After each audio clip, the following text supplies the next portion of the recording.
Digital ప్రపంచంలో సరికొత్త fashion Kisan fashion mall ఇప్పుడు మన బీరంగూడలో. అక్కినేని కుటుంబానికి పల్లెటూరు కలిసి వచ్చింది. హిట్టు అవసరమైనప్పుడల్లా ఒకసారి పల్లెటూరు కథల వైపు చూడటం. దసరా బుల్లోడు అనే టైటిల్ పెట్టి సంక్రాంతికి రిలీజ్ చేస్తే దసరా వరకు ఆడేసింది ఆ సినిమా. అదే లైన్లో గనక నిలబడితే అఖిల్ కెరియర్ పరుగులు పెడుతుంది. వరుసగా సినిమాలు చేయించేయటం. భరద్వాజ గారు, లెనిన్ సినిమాకి సంబంధించి ఒక ఇంట్రెస్టింగ్ అప్డేట్ అంటే వాళ్ళు డే 1 16.7 కోట్లు కలెక్ట్ చేసింది అని చెప్పేసి పోస్టర్ రిలీజ్ చేశారు. అవును, ఇందాకే సక్సెస్ మీట్ జరిగింది. నాగార్జున గారు మాట్లాడింది, అఖిల్ మాట్లాడింది మీరు చూసారు, నేను చూసాను. అవును. అది కాకుండా ఒక ఇంట్రెస్టింగ్ మ్యాటర్ ఏంటంటే ఇక్కడ అక్కినేని కుటుంబానికి పల్లెటూరు కలిసి వచ్చింది. విలేజ్ బ్యాక్డ్రాప్ స్టోరీలు వీళ్ళకి వర్కౌట్ అవుతున్నాయి. ఎప్పుడు హిట్ కావాల్సి వచ్చినా అది వర్కౌట్ అవుతుందని. అంటే నాగార్జున గారి కెరియర్లో విలేజ్ బ్యాక్డ్రాప్లో వెళ్ళిన సినిమాలు అది జానకిరాముడు కావచ్చు, లేకపోతే ప్రెసిడెంట్ గారి పెళ్ళాం కావచ్చు. ప్రెసిడెంట్ గారి పెళ్ళాం సినిమాకి అలాగే జానకిరాముడు సినిమాకి అక్కినేని నాగేశ్వరరావు గారి సినిమాలు పునాది. జానకిరాముడు యాజ్ ఇట్ ఈజ్గా మోగ మనసులు ఇమిటేషనే అది. ఓహో, అంటే రీమేక్గానే చూడాలి దాన్ని. అలాగే ప్రెసిడెంట్ గారి పెళ్ళాం సినిమా కూడా మంచి రోజులు వచ్చాయి అనే ఒక నాగేశ్వరరావు గారి హిట్ సినిమా రీమేక్ అది. అవునా? ఓకే. రెండోది కోదండరామిరెడ్డి గారు అక్కడ పనిచేశారు, దీనికి పనిచేశారు. అదొక సిమిలారిటీ ఉంది. కొంచెం ఇంట్రెస్టింగ్గా నడిచిన సినిమాలు ఆ రెండు. తర్వాత కూడా వరుసగా పల్లెటూరి సినిమాలే వర్కౌట్ అయినాయి నాగార్జున గారి కెరియర్లో కూడా. సోగ్గాడే చిన్న కావచ్చు, ఆ తరహా. అంటే హిట్టు అవసరమైనప్పుడల్లా ఒకసారి పల్లెటూరి కథల వైపు చూడటం అనేది. చివరికి ఆయన నాగ చైతన్యతో కలిసి చేసినటువంటి సినిమా కూడా అది కూడా విలేజ్ బ్యాక్ డ్రాప్ సినిమానే. అలాగే నాసామిరంగా కూడా అది విలేజ్ బ్యాక్ డ్రాప్ సినిమానే. అంటే పంచకట్టు హీరోలు తగ్గిపోతున్నారు అన్న పద్ధతిలో పంచకట్టుతో కనిపించటం ద్వారా విలేజ్ ఆడియన్స్ని పట్టుకోవడం. దసరా బుల్లోడు ఆయన దసరా బుల్లోడు చాలా పెద్ద హిట్. అంటే అది యాక్చువల్గా సంక్రాంతికి రిలీజ్ అయింది. దసరా బుల్లోడు అనే టైటిల్ పెట్టి సంక్రాంతికి రిలీజ్ చేస్తే దసరా వరకు ఆడేసింది ఆ సినిమా. అంటే జనవరి నుంచి అక్టోబర్ వరకు ఆడింది అది. Okay, biggest hit. ఒక రకంగా ఆయన కెరియర్లో చాలా బిగ్గెస్ట్ హిట్ అది. ఓకే. ఇమ్మీడియట్గా దాని రీప్లేస్మెంట్ ఆ సినిమా తీసి ప్రేమ్ నగర్ రిలీజ్ చేశారు. ఓహో, ప్రేమ్ నగర్కి పునాది ఆ సినిమానే. అంటే అదే రోజు ఆ సినిమా రిలీజ్ అయినప్పుడు, దసరా బుల్లోడు రిలీజ్ అయినప్పుడు ఈయన రామానాయుడు గారి సినిమా ఒకటి రిలీజ్ అయింది జగ్గయ్య గారితో, ద్రోహి. ఆ సినిమా నిజానికి మంచి కంటెంట్, బాపయ్య గారి మొదటి సినిమా అది. కానీ దసరా బుల్లోడు క్రేజ్ ముందు ఈ సినిమా నిలబడలేకపోయింది. నిలబడలేకపోవడంతో ఆయన వాంటెడ్గా నాగేశ్వరరావుతో సినిమా తీయాలి అని ప్రేమ్ నగర్ డిజైన్ చేసి, ఓహో దీన్ని బీట్ చేసే లెవెల్ సినిమా చేయాలని ఇంకొంచెం ఎక్కువ డబ్బులు ఖర్చు పెట్టి తీశాడు అది. ఓహో, పోటీగా. అలాంటి ఒకసారి ఇండస్ట్రీకి ఒక హోప్ ఇచ్చిన సినిమా దసరా బుల్లోడు. అది విలేజ్ బ్యాక్ డ్రాప్ సినిమానే. అది బాగా వర్కౌట్ అయింది. విలేజ్ బ్యాక్ డ్రాప్ చాలామంది హీరోలకి కలిసి వచ్చినటువంటి సందర్భం. వీళ్ళు సోగ్గాడే చిన్ననాయన అన్నారు కానీ సోగ్గాడు అనే టైటిల్తో శోభన్ బాబు గారికి ఒక పల్లెటూరి సూపర్ హిట్ సినిమా ఉంది. శోభన్ బాబు గారి దసరా బుల్లోడు అనేవారు దాన్ని. అవునా? ఓకే. అలా ప్రతి ఒక్కళ్ళకి పల్లెటూరు అనేది కృష్ణ గారికి పాడి పంటలు. అవును, ఇలా పల్లెటూరి సినిమాలు చాలామంది హీరోలకి విజయాలను ఇచ్చినాయి. ఇప్పుడు లెనిన్ సినిమా కూడా అది విలేజ్ బ్యాక్ డ్రాప్ సినిమానే. ఓహో, గ్రామీణ ప్రాంతంలో నడిచే కథ. అవునవును. కాబట్టి ఆ కథతో అఖిల్ సక్సెస్ కొట్టడం అనేది ఇప్పుడు దాన్ని తీసుకొచ్చి అక్కినేని కుటుంబానికి కలిసి వచ్చిన పల్లెటూరి కథలతో సినిమా చేస్తే అక్కినేని ఫ్యామిలీ నుంచి హిట్ గ్యారంటీ. ఓకే. అనేది పంచకట్టు అనే దానికి నాగేశ్వరరావు గారు కూడా ఒక సింబల్. ఆయన పంచకట్టిన ప్రతి సినిమా కూడా బాగానే ఆడింది. అది మంచి రోజులు వచ్చాయి కావచ్చు, లేకపోతే ఆయన ఈ దసరా బుల్లోడు మాత్రమే కదా, ఆయన చాలా సినిమాల్లో పంచకట్టుగా అనిపించాడు. ఊరంతా సంక్రాంతి వీటన్నిటిలోనూ. అవును, ఆ సినిమాలన్నీ ఆడేసిన సినిమాలే. కనుక ఈవెన్ ఆత్మీయుడు సినిమాలో కూడా ఆయన పంచకట్టుతోనే కనిపిస్తాడు. కనుక పల్లెటూరి కథలు బాగానే వర్కౌట్ అయినాయి ఆయనకి. ఆ రోజుల్లో నేటివిటీ కూడా ఉండేది. పండగకి సెలబ్రేటివ్ మూడ్లో ఒక పల్లెటూరు సినిమా ఒకటి చెయ్యాలి అని అనుకునేవారు ప్రతి హీరో కూడా.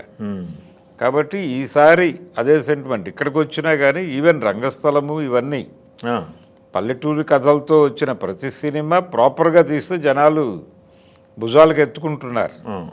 అందుకని ఈసారి నిజానికి వీళ్ళ వ్యూహం వీళ్ళు బయటికి చెప్పకపోయినా కానీ ఆ వ్యూహం ఎక్కడో అంతర్లీనంగా పనిచేసి ఉండొచ్చు. ఈసారి పల్లెటూరి కథతో వెళదాం, కొంచెం రగ్గడ్ బ్యాక్ డ్రాప్లో వెళదాం, ఆయన క్యారెక్టర్ అలా ఉండాలి అని చెప్పి డిజైన్ చేసుకున్నారు. నాగవంశీ గారి ఆలోచన కావచ్చు ఇది. అదే డైరెక్టర్ చెప్పిన కథకే ఇది ఇంప్లిమెంట్ చేశామని చెప్పి అంతే. ఆయన చెప్పినప్పుడు కథ చెప్పినప్పుడు ఇంకెవరికీ చెప్పదు, నేను లాక్ చేస్తున్నాను దీన్ని అని అఖిల్ తనతో చెప్పాడని డైరెక్టర్ గారు చెప్తున్నాడు. కాబట్టి ఆ రోజునే వీళ్ళు విజయాన్ని చూశారు. దానిలో ఆ విజయాన్ని చూసే క్రమంలో పల్లెటూరి కథ మనకి ఉపయోగపడుతుంది, మనకి వారసత్వం ఉంది, మనకి మన కుటుంబానికి కలిసి వచ్చిన కంటెంట్ ఉన్నటువంటి వ్యవహారం అనే కనెక్ట్ అయి ఉంటాడు ఆయన. కనెక్ట్ అయి చేశాడు సినిమాని. కాకపోతే దీనిలో పంచకట్టు లేదు, అంతే తేడా. అదే పంచకట్టు లేదు కానీ అన్ని ఎమోషన్స్ నడిచినాయి, క్యారెక్టర్లు అన్ని షేడ్స్ నడిచినాయి.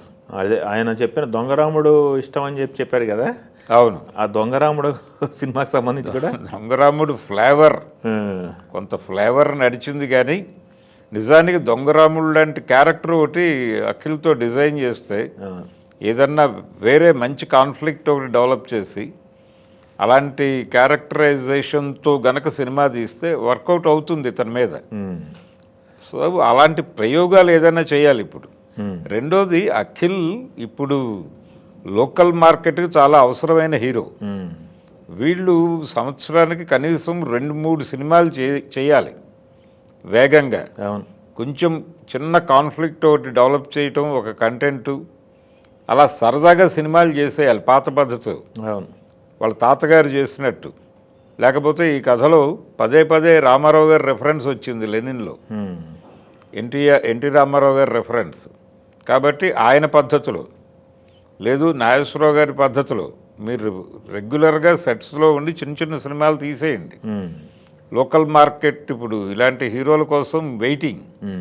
పర్టికులర్గా ఎగ్జిబిటర్ ఇప్పుడు నాగ చైతన్య, అఖిల్ వీళ్ళందరూ పూనుకుని సంవత్సరానికి ప్రతి ఒక్కళ్ళు 3 కనీసం రిలీజులు ఉండాలని ప్లాన్ చేసుకుంటే 3 అవ్వదులేండి. అంతకంటే 3 అవ్వదులేండి. 7 సినిమాలు చేసిన చరిత్ర ఉంది వాళ్ళకి. నాగేశ్వరరావు గారే 4 చేసేవాడు. వాళ్ళు చేశారు, ఇప్పుడు ఎక్కడ పోతుంది. కనీసం 2 అంటే ఓకే, ఆలోచించవచ్చు. అంటే కాన్ఫ్లిక్ట్ ప్రాపర్గా చిన్న డిజైన్ చేసుకుని హడావిడి లేకుండా జనాలకి కొత్తగా ఉండేలాంటి చిన్న సరదా. ఇప్పుడు ఆయన 7 అంతస్తుల మేడ సినిమా చేశాడు దాసరి గారు. డబ్బు సంపాదన అనేది ఒక వ్యసనం, ఆ వ్యసనం కూడా జీవితాలను ఎలా నాశనం చేస్తుందో చెప్తాను అని సినిమా తీశాడు. వర్కౌట్ అయింది, జనాలు విపరీతంగా కనెక్ట్ అయ్యారు. ఆలుమగలు తర్వాత దాదాపు 2.5 ఏళ్ల గ్యాప్ తర్వాత వచ్చిన హిట్ అది. అలాంటి చిన్న పాయింట్ మీద అద్భుతమైన సినిమాలు తీశారు. అలాంటివి కనెక్ట్ అవుతాయి. ఇప్పుడు ఆల్రెడీ ఓటీటీల్లో మలయాళం సినిమాలకు ఎక్స్పోజ్ అవుతున్నారు జనాలు. మోహన్ లాల్, మమ్ముట్టి వాళ్ళు చేస్తున్నటువంటి సినిమాలు చిన్న కాన్ఫ్లిక్ట్ పట్టుకుని అద్భుతంగా డిజైన్ చేస్తున్నారు. జనాలు ఓన్ చేసుకుంటున్నారు, తమని తాము దానిలో చూసుకుంటున్నారు జనాలు. అలాంటి కథలు వర్కౌట్ చేసి ఏడాదికి కనీసం 2 సినిమాలు చేయగలిగితే వీళ్ళందరూ ఈ బ్యాచ్ అంతకంటే వీళ్ళు ఎలాగూ వింటేజ్ హీరోల సపోర్ట్ ఉంటుంది. అదే నాగార్జున, చిరంజీవి, బాలకృష్ణ గారు, వెంకటేష్ వీళ్ళు ఉంటారు. ఈ బ్యాచ్ వాళ్ళు ఒక 2 సినిమాలు, అదే ఆ బ్యాచ్ ఒక 2 సినిమాలు, ఈ యంగ్ బ్యాచ్ ఒక 2 సినిమాలు, 8 సినిమాలు చాలు. అదే పాన్ ఇండియా హీరోల సినిమాలతో సంబంధం లేదు తెలుగు మార్కెట్. అది సస్టైనబుల్గా నిలబడుతుంది. అందుకని ఇప్పుడు అఖిల్లో అది చూస్తున్నారు ఎగ్జిబిటర్లు. ఆ పొటెన్షియాలిటీ థియేటర్లకు జనాల్ని రప్పించగలిగినటువంటి కెపాసిటీ ఉంది అతనికి. దీన్ని కొంచెం ప్రాపర్గా యూటిలైజ్ చేస్తే మనని కష్టాల్లో నుంచి బయటేసే హీరో అవుతాడు అని అనుకుంటున్నారు వాళ్ళు. అదొక పాజిటివ్ యాంగిల్ ఉంది. అందుకనే సాధారణ ప్రేక్షకులు కేవలం అక్కినేని అభిమానులు మాత్రమే ఈ సినిమా ఆడాలని అనుకోలేదు. అదే తెలుగు సినిమా ప్రేక్షక లోకం ముక్త కంఠంతో ఈ సినిమా ఆడాలి అని కోరుకుంది. సోషల్ మీడియాలో వస్తున్నటువంటి పోస్టులు, కామెంట్స్ చాలా ఈగర్గా ఉన్నారు జనాలు, ఇది ఒక సక్సెస్ వస్తే బాగుంటుంది అని. అదే అలా ఒక రకంగా సెంటిమెంటల్గా మార్చారు విషయాన్ని. ఇప్పుడు ఒక మేరకు విజయం దక్కింది కాబట్టి ఈసారి ప్రయోగాత్మకంగా వెళ్ళగలిగితే డెఫినెట్గా ఇండస్ట్రీకి అవసరమైనటువంటి హీరో దొరికాడు అనే వాళ్ళు ఏదైతే అనుకుంటున్నారో ఆ మాటలు నిజం చేసిన వాళ్ళు అవుతారు. ఓకే, ఆ దిశగా ప్రస్తుతం అన్నపూర్ణ స్టూడియోస్ కొంచెం క్రియేటివ్గా వెళ్ళాలి. ఓకే. ఇక్కడ ప్రధానంగా గుర్తుపెట్టుకోవాల్సింది హిట్ తీయాలనుకుంటే హిట్ రాదు. ఒక నిజాయితీతో కంటెంట్తో సినిమా చేస్తే అది హిట్ అవుతుంది. ఓకే. శివ అనే సినిమా అలా వచ్చిందే నాగార్జున గారి కెరియర్లో. అలాంటి నిర్ణయాలు చాలా చేశాడు ఆయన. ఒక రకంగా రెవల్యూషనరీ ఐడియాలజీ. వాళ్ళు ఎక్స్పెక్ట్ చేసిన హిట్ కలెక్టర్ గారి అబ్బాయి, అది వచ్చింది. ఈ సినిమా ఆడుతుందో లేదో అసలు అనేది పట్టించుకోవాలి. ఒక మంచి సినిమా చేస్తున్నాం, ఒక జెన్యూన్ ఎఫర్ట్ చేస్తున్నామని మాత్రమే అనుకున్నారు శివాకి. అది కలెక్టర్ గారి అబ్బాయిని మించిన హిట్ ఇచ్చింది. అలా మీరు నిజాయితీతో చేసిన ఏ ప్రాజెక్ట్ని జనాలు తిరస్కరించరు. అది నిన్న వేదిక మీద కూడా మాట్లాడాడు నాగార్జున గారు. అదే లైన్లో గనక నిలబడితే అఖిల్ కెరియర్ పరుగులు పెడుతుంది. వరుసగా సినిమాలు చేయించేయటమే. ఓకే. అలా చేయించుకుంటూ వెళ్ళిపోతే డెఫినెట్గా మంచి హీరోగా నిలబడతాడు అతను. Thank you.